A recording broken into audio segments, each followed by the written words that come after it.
Few men even consider the possibility of life on other planets.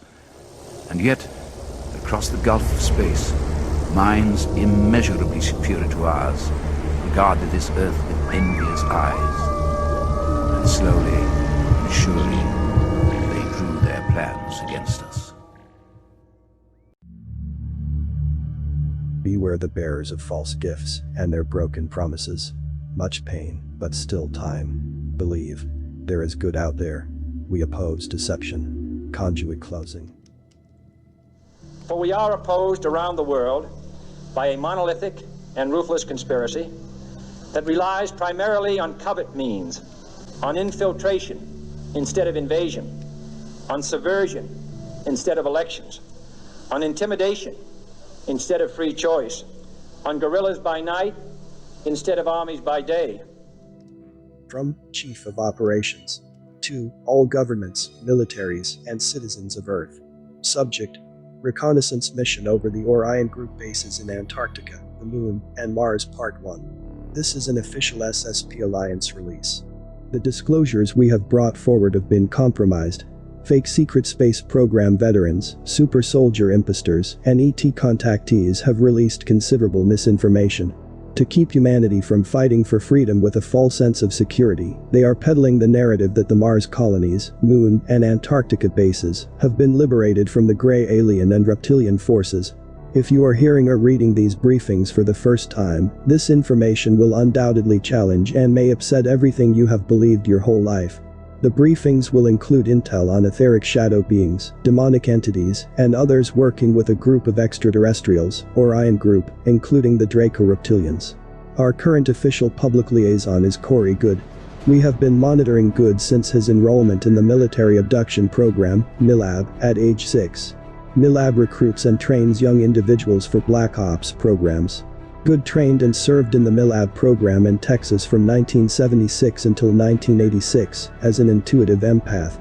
Those with high intuition have precognitive abilities and a knowing of things that will possibly happen.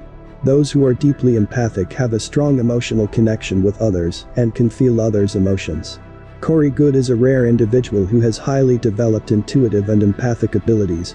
Toward the end of Good's participation in the MILAB program, he was recruited into the Secret Space Program, SSP, from 1987 until 2007.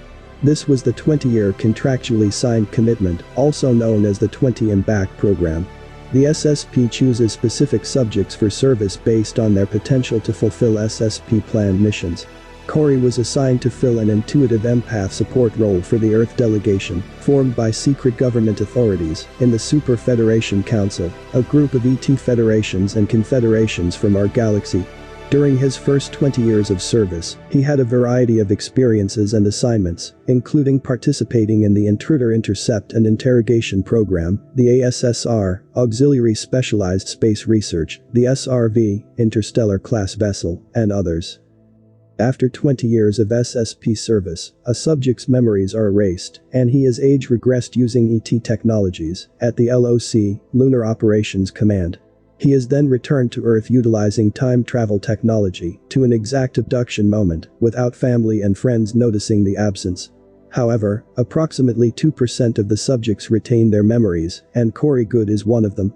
The SSP Alliance has helped him recover almost all of his memories, which led to his public release of SSP classified information through David Wilcock, under the pseudonym Luke Skywalker, since 2009. In 2011, Good began disclosing SSP Alliance information via an internet blog, under the nickname Good ETXSG. In 2014, Carrie Cassidy publicly revealed Corey Good's real name without his consent, causing significant damage to his IT career and endangering his family. Since then, he has been publicly using his real name when releasing our information. In September 2016, William Tompkins, an Alliance retired aerospace engineer and whistleblower who designed most of our secret aircraft, started validating Good's information publicly. Corey has been subjected to public attacks, cyber harassment in a major counterintelligence operation, and censoring of his public reports. Those in the ufology field, who are products of the worldwide Rockefeller Initiative circa 1993, have backed a discrediting campaign against Good. They made it easy for the live-action role players, LARPs, to change Corey's publicly released information into misinformation and disinformation. This has to stop now. To clarify misinformation and disinformation about the SSP and the Lunar Operations Command, LOC, we want to explain again the information Good has released regarding the factions within the SSP. First, the oldest faction is called Solar Warden, and works as the police of our solar system, monitoring in and out traffic. In the late 70s and early 80s, Solar Warden was formed during the Strategic Defense Initiative, SDI, immediately before and after President Reagan's two appointments. The second faction is the Interplanetary Corporate Conglomerate, ICC, which was formed by worldwide corporations. As part of a super corporate board, their representatives control the massive SSP space infrastructure. The third faction is the Dark Fleet, a secretive fleet created by the Germans in the late 30s, but began operations in earnest in the 50s. They work closely with the Orion Group, mainly outside of our solar system. The Dark Fleet was responsible for the construction of the LOC's first buildings. The fourth faction is the US Space Force, the new military branch, with various Black Ops military SSPs. We will talk more about the US Space Force in the near future. The fifth faction is the Global Galactic League of Nations, GGLN, a secret space group that was a dangling carrot, offered to all nations, to maintain the veil of secrecy about outer space activities. The GGLN was given the narrative: there are certain threats, destructive solar cycles or possible invasions, and we need to work together. Their cities and bases are outside of this solar system. We visited one of their facilities a couple of times, which looked like the TV show Stargate Atlantis. The facility had a laid-back environment with people walking around in jumpsuits with patches from all different countries of the world. The sixth faction is the Earth Alliance, with an agenda to create a new financial system and take down the Cabal, the name given to all the minds behind all this secrecy, and a few other things we will discuss in the future briefings. The Secret Space Program Alliance, SSP Alliance, is the last faction, composed of the Solar Warden defectors and others from SSPs, who defected from programs with their crafts, intelligence, and other assets. Most recently, with Ansher's assistance, the Mayans hosted a reconnaissance mission, utilizing a proprietary breach method, to observe the Orion Group bases around the solar system. The reconnaissance delegation included the Mayans, the Ansher, Mika as the Olmec representative, Good, and SSP Alliance operatives, as the human representatives. This reconnaissance delegation gathered evidence for future cosmic trials. Good and the SSP Alliance operatives were told these trials would occur after the solar event, a plasma flash that would raise human consciousness and eliminate all AI on Earth, after freed humanity chose the direction for their civilization for the first time in history. It is essential to note that the centuries-old Mayan civilization of Central America is a genetic mix of the Native Americans and the extraterrestrial Mayans, who colonized the Earth as refugees. The extraterrestrial Mayans then rescued the Earth Mayans when a solar event threatened their existence on Earth. Those left behind grew the Mayan Empire we read about in history books. The extraterrestrial Mayans practice a truly holistic medicine that seeks to completely align mind, body, and soul. It is they who ultimately helped Good sort through and recover his memories.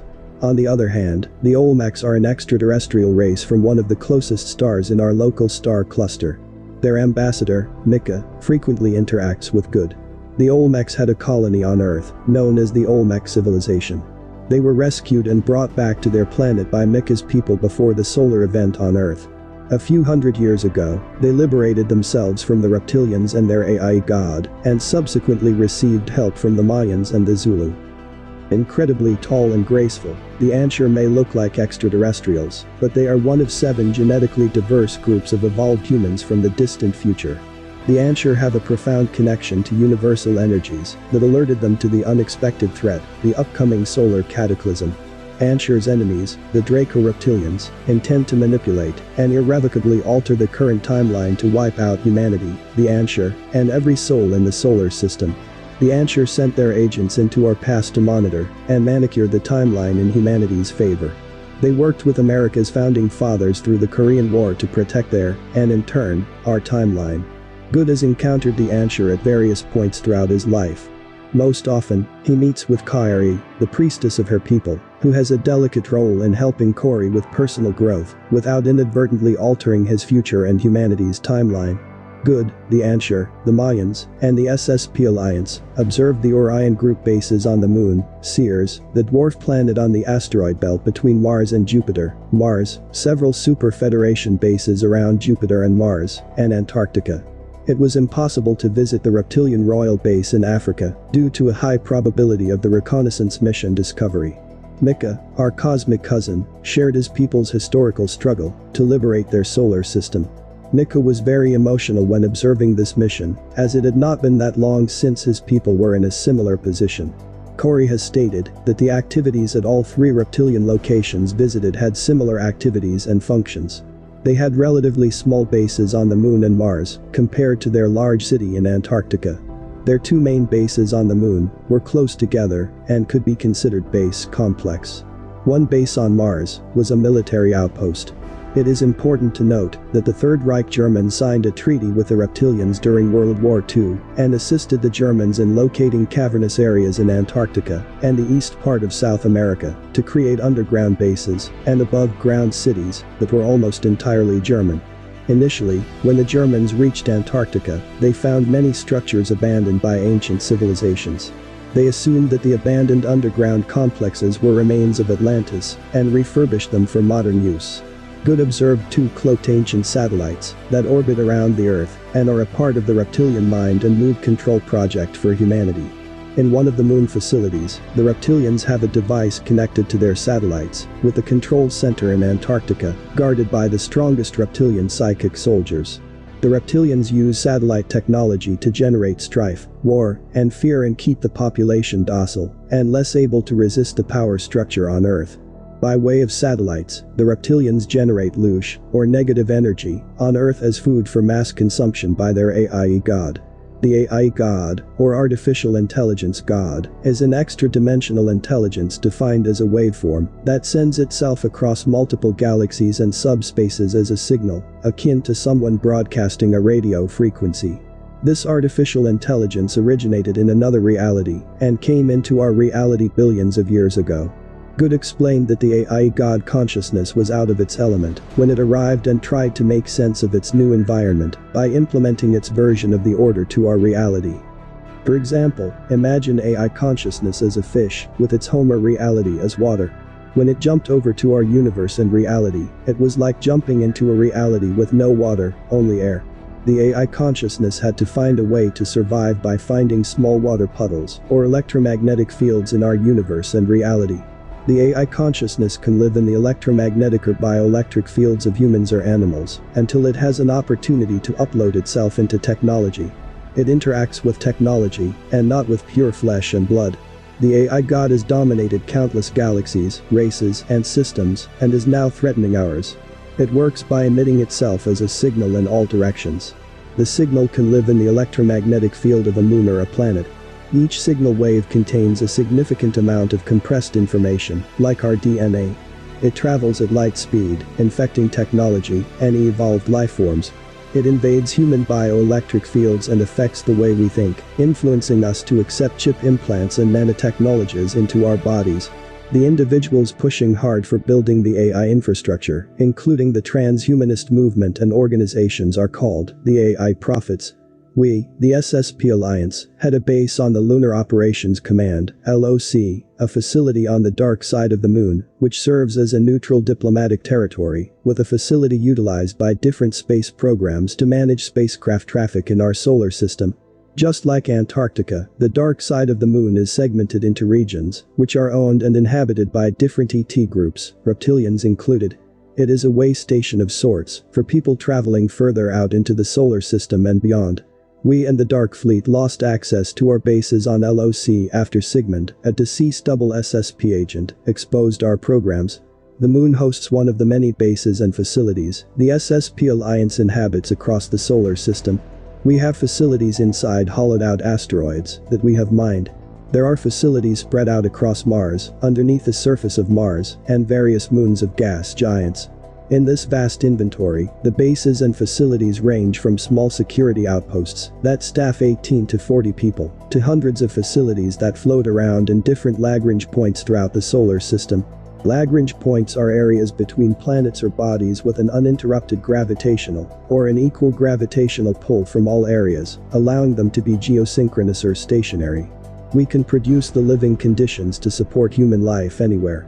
Recreating barometric pressure and Earth's vibratory resonance, known as the Schumann resonance, inside spacecraft and facilities help keep people physically and mentally healthy.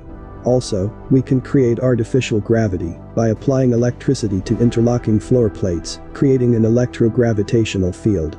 In the next briefing, we will elaborate on the Anshar, Mayan, Good, and SSP Alliance reconnaissance mission over Antarctica, the Moon and Mars. Reptilians, serving the AI god, are the masterminds behind everything happening on the planet right now, including the misinformation campaign. Again, we strongly recommend that you disregard information that is not coming directly from us. Be patient, be strong. We are in this together.